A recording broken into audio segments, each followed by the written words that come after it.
Saya mau bergerak terus. Saya tidak tahu harus bagaimana. Lakukan sesuatu. Keluar sekarang, Cassandra. Gak ada jalan lain, Farel. Kenapa, Excel? Apa kamu merencanakan sesuatu? Ada jalan keluar lain lewat keluarga lo yang bisa bantuin Mama Maya.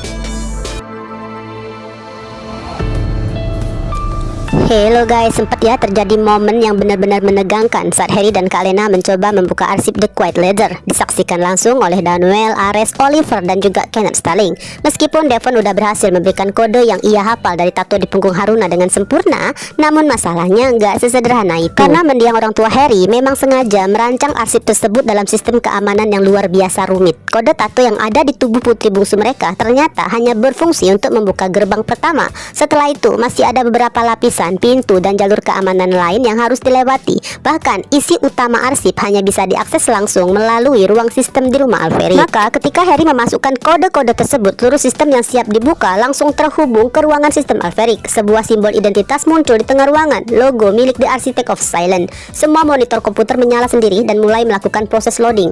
Maka Ares memerintahkan Cassandra nih untuk mengecek ruangan dengan hati-hati dari penjaga yang berpihak pada Dominic.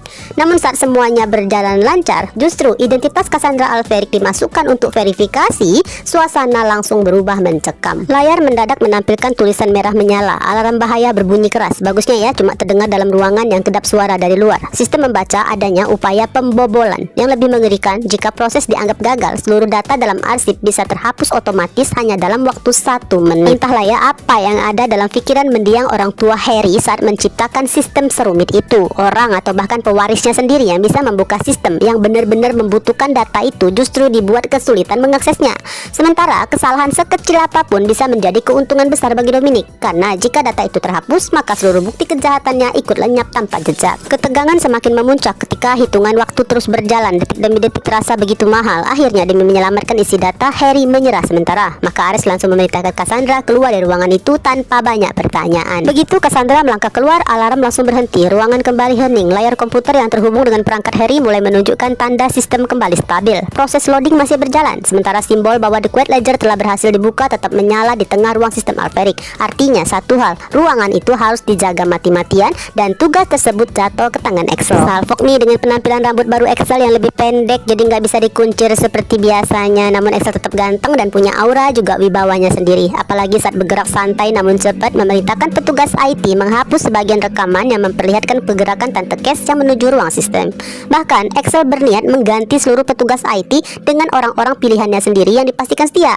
Namun langkah itu justru membuat Dominic yang kebetulan berpapas depan pintu ruangan itu jadi curiga pada gerak-gerik Excel. Dengan senyum yang sama-sama terlihat ramah namun penuh kepalsuan, nenek dan cucu ini mulai saling beradu argumen secara halus. Keduanya memperebutkan hak untuk menentukan siapa yang akan mengisi posisi petugas baru. Semakin Excel bersikeras nggak ingin merepotkan sang oma, semakin besar pula kecurigaan Dominic, dan ini berbahaya karena jika akhirnya Excel terpaksa mengikuti keinginan oma, maka seluruh pergerakan mereka ke depan akan menjadi jauh lebih sulit dan beresiko. Sementara itu di ruang canggih keluarga Vaughan, suasana memang sedikit lebih lega karena data dalam arsip masih aman. Namun ketegangan belum berakhir. Kini ya mereka harus menyusun strategi berikutnya, karena Harry harus secepatnya masuk ke ruang sistem Alferic dengan izin ataupun tanpa izin dari Dominic. Akhirnya diputuskan bahwa misi akan dilakukan bertepatan dengan acara pertemuan resmi Excel dan Rose keesokan harinya. Saat Dominic sibuk menghadiri acara besar yang harus dihadiri seluruh keluarga Alferic, Cassarius mungkin juga serta kerabat dekat lainnya. Dan saat itu Harry akan diam-diam menyusup ke ruang sistem, sedangkan Ken mengambil tugas akan menyiapkan beberapa orang untuk membantu pengawasan secara rahasia.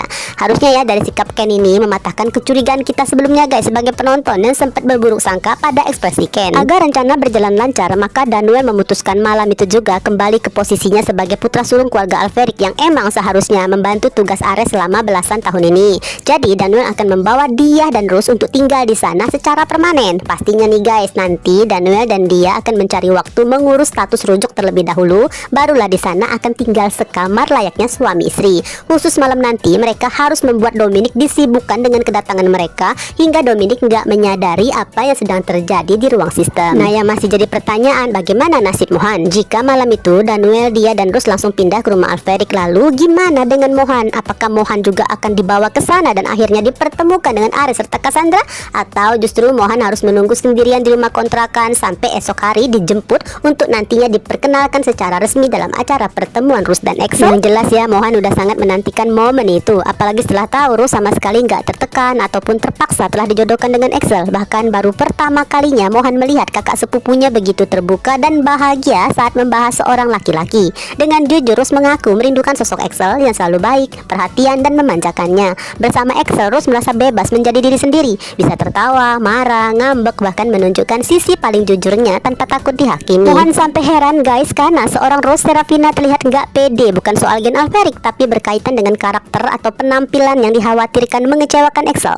Sebagai penonton jujur aja ya, momen seperti ini membuat kita jadi berharap Rose akhirnya merasakan cinta yang benar-benar dalam, sampai pada titik Rose menunjukkan cemburu, takut kehilangan, dan berjuang mempertahankan seseorang. Karena selama ini baik saat menjadi Zara maupun Rose selalu terlihat begitu tenang terhadap Fatah. Bahkan Zara selalu menyarankan agar Fatah dan Akila balikan aja. Nggak peduli juga Fatah bisnis bareng dengan mantannya, nggak peduli Fatah digodain Vicky, hingga akhirnya Fatah memilih pergi ke luar negeri. Rose tetap terlihat ikhlas sepenuhnya, seolah perasaannya pada Fatah memang nggak pernah sebesar itu. Sebaliknya saat membahas tentang Excel, Rose justru mulai overthinking seperti remaja pada umumnya. Pada Mohan pun Rose mengaku dari dulu selalu bertanya sendiri apakah Excel lebih menyukai perempuan yang anggun dan dewasa. Kekhawatiran yang mungkin inilah bukti bahwa Rose memang benar-benar jatuh cinta. Sekarang tinggal menunggu apakah Excel juga akan menunjukkan sisi manusianya. Apakah nantinya Excel akan cemburu jika ada pria lain yang mendekati Rose? Masalahnya sampai saat ini Excel masih berpegang pada prinsip bahwa Rose berhak menentukan pilihan sendiri.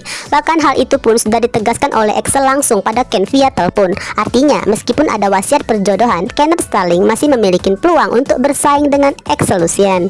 Soal Excel, nyaman gak? Nyaman banget loh. Dia juga adalah orang yang baik. Oh sama Rose, dia punya kebebasan untuk memilih. Fair. Nantinya ditunangkan sama dia. Apa? Sementara itu, siang sebelumnya Zaro sempat bertemu dengan Akila di sebuah kafe lain. Nah, ngomong-ngomong soal kafe nih guys, cukup sedia karena dalam dunia nyata rupanya lokasi teras kafe sudah dipasangi papan dijual. Mungkin ini pun jadi salah satu alasan kenapa alur cerita belakangan makin dipercepat. Nggak ada lagi kemungkinan seluruh karakternya berkumpul di sana karena masa kontraknya udah berakhir dan pemilik lokasi memilih melanjutkan rencana penjualan.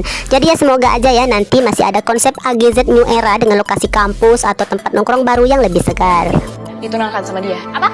Ada jalan keluar lain lewat keluarga lo yang bisa bantuin Mama Mayang. Oke, balik ke alur ya. Di pertemuan itu akhirnya Zara jujur nih pada Akila soal wacana perjodohan dengan Excel. Tentu aja guys, Akila kaget banget dan sempat mau ngamuk karena jadi bisa menebak bahwa hubungan Zara dan Ken hanyalah pura-pura. Akila pun meyakinin hal ini karena ucapannya di malam itu. Namun Zara pun segera menjelaskan bahwa hubungannya dengan Fatah memang terlalu rumit. Ada terlalu banyak hal yang membuat mereka sulit bersama. Jadi kebingungan Akila di saat itu hanyalah salah satu dari sekian banyak alasan yang membuat Zara memilih berpura-pura pacaran dengan Ken. Syukurnya lah Akila bisa memahami, bahkan Akila bersedia mendampingi Zara dalam acara pertemuan resmi dengan Excel nanti. Di sisi lain, Akila juga ingin meminta bantuan terkait masalah keuangan keluarga angkatnya. Akila berharap ya bisa mendapatkan reward dari misi Elite Squad sebelumnya yang sudah dijanjikan. Zara tentu aja langsung menyetujuinya, karena gimana pun juga baik Harry dan Akila memiliki peran besar dalam mempertemukannya dengan Papa Danuel untuk pertama kali di penjara. Karena itu ya setelah misi selesai, reward dalam jumlah uang yang sangat banyak tetap akan diberikan. Bahkan nantinya Harry dan Akila akan menempati ruang sistem canggih Alpheric sebagai kantor khusus pasangan hacker yang dipercaya mengelola, menjaga, dan mengembangkan seluruh sistem bisnis keluarga Alpheric. Tentu aja semua itu hanya bisa terwujud jika Dominic berhasil dijatuhkan dan masuk penjara. Membahas tentang Dominic tampaknya masih bisa diperdaya nih guys oleh putrinya Valerian yang meminta izin untuk menikah dengan Jordan Fernandez. Valerian meyakinkan mampu mengendalikan Jordan agar tetap berada di pihak mereka. Namun pertanyaannya sekarang, apakah senyuman licik di wajah Dominic benar-benar menandakan kepercayaan? Ataukah sebenarnya Dominic sedang mengamati sejauh mana putrinya berani bermain-main di belakangnya? Aku memutuskan untuk mengakhiri kesendirian Dengan siapa? Jordan Fernandez.